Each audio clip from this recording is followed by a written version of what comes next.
శతక సాహితీ సరస్వతికి నమస్కారం. ఎవరిన్ ప్రార్థన చేసి బ్రహ్మ జగముల్ సృష్టింపగా నేర్చెనో, ఎవరిన్ గొల్చుట మూషికాసురుడు నిన్నెల్లప్పుడు మోయు, ఆ శివపుత్రున్ నిన్ను పెద్ద దిక్కుగా మదిన్ చింతింతు నెల్లప్పుడు, ముక్తి వరింపందలబోయు నా కొసగు భక్తిన్ వేగ విఘ్నేశ్వరా.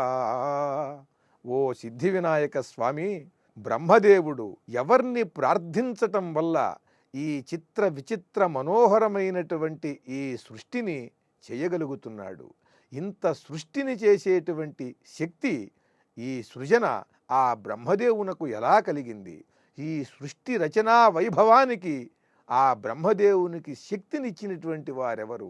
నిర్విఘ్నముగా ఇలా అనంతకాలం ఇలా కొనసాగుతున్నటువంటి ఈ సృష్టికి మూలశక్తిని ఇచ్చినటువంటి వాడెవడు?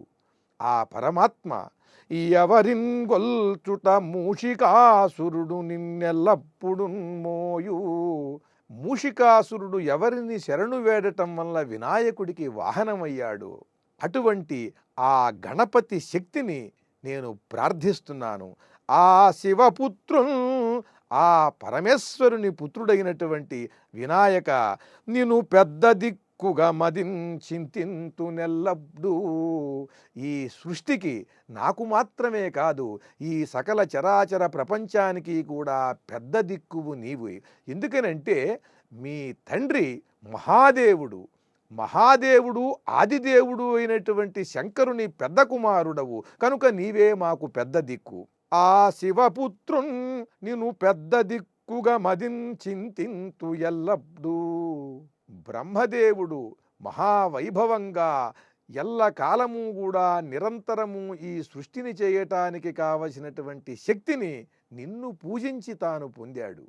అలాగే రాక్షసుడు దేవతలలోకెల్లా మహోన్నతుడు, మొట్టమొదటివాడు బ్రహ్మదేవుడు.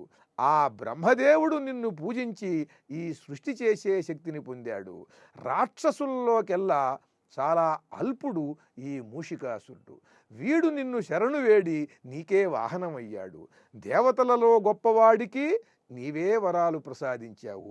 రాక్షసులలో కూడా చాలా అధమాధముడు, అల్పుడు అయిన వాణ్ణి శరణు వేడితే వాణ్ణి వాహనంగా చేసుకున్నావు.